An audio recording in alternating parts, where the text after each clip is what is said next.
네, 존경하는 우원식 국회의장님과 선배 동료 의원 여러분, 기본소득당 국회의원 용혜인입니다. 이 법률 개정안에 반대하는 것은 이재명 정부에서 경제가 회복되는 꼴은 못 보겠다라고 하는 목리에 불과합니다.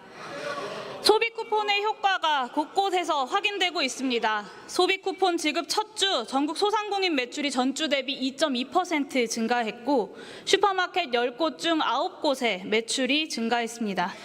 이들 지표는 소비 쿠폰 지급률이 높아질수록 더 뚜렷하게 개선될 것으로 기대됩니다. 여러 지표 중에서 소비자 심리지수는 단순히 민생회복지원금의 효과가 문제가 아니라 윤석열 정부의 교체만으로 내수 회복에 대한 기대 심리가 강화되고 있음을 분명히 보여주고 있습니다. 지난 4월에 소비자 심리지수가 93.8이었습니다. 21대 대통령 선거일이 잡혔던 5월에는 101.8로 올라섰습니다. 그리고 6월에 108.7이었고 7월에 110.8이 되었습니다.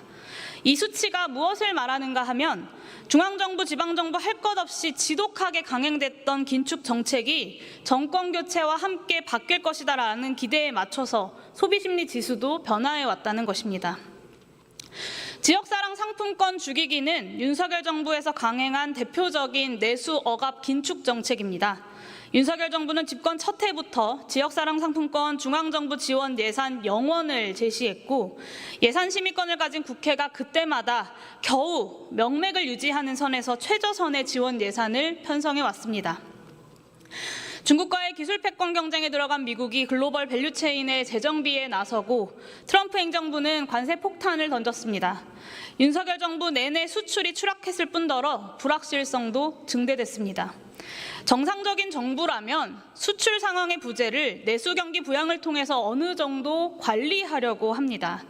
그런데 윤석열 내란 정부 어떻게 했습니까? 그나마 재정 여력이 있는 지자체가 보편 복지를 할라치면 보통교부세 배분해서 페널티를 부과했습니다. 지역사랑 상품권 지원 예산을 0원으로 편성했습니다. 지자체 예산으로 평소 해왔던 수준의 지역화폐 발행조차도 할 수 없는 상황이 만들어졌습니다.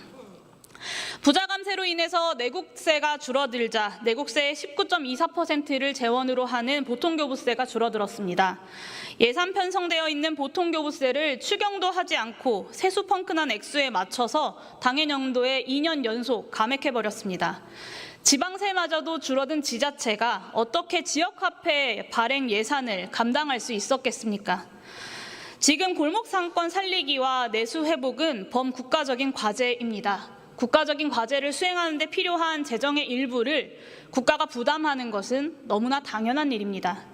그렇다면 지역사랑 상품권 운영에 대한 행정적, 재정적 지원 의무를 재량 규정에서 의무 규정으로 바꾸는 이 개정안에는 어떻게 반대할 수 있습니까? 골목상권이 살아나고 내수가 회복되는 것에 반대하는 것이 아니면 반대할 수 없습니다. 행정안전부 장관이 지역사랑 상품권 활성화 기본계획을 5년마다 수립하도록 하는 개정안을 도대체 어떤 논리로 반대할 수 있습니까? 정부의 경제적 역할, 사회적 역할을 포기해야 한다고 생각하는 사람들이 반대하는 것입니다. 저는 그런 분들이 왜 국정 운영의 한 축인 국회의원은 하시겠다고 하시는지 이해할 수가 없습니다. 인구 감소 지역에 대해서는 지역사랑 상품권 발행, 환매, 환전 등에 필요한 보조금 예산을 추가 반영할 수 있도록 하는 개정안에 대해서 어떤 사고방식을 가지면 도대체 반대할 수 있습니까? 농어촌 인구가 소멸하도록 방치하겠다라는 마음가짐이 아니면 반대할 수 없습니다. 결국 이 법안의 핵심 쟁점 전체에 걸쳐서 반대가 무엇을 의미합니까? 소상공인, 농어민, 저소득 근로자들 다 죽어나가도 상관없다. 골목상권이 살아나고 내수경제가 회복되어서 이재명 정부의 경제정책이 성공하는 꼴을 보느니 차라리 대한민국 경제가 망하는 게 낫겠다. 정확히 이런 심리라고 저는 해석합니다. 지역상권은 모처럼 활기를 되찾았습니다. 오늘 참 격렬하게들 반대 토론하셨지만 지역구 가셔서 유권자들 앞에 서서 이 법안에 반대한다라고 공개적으로 말씀하실 분들은 안 계실 것입니다.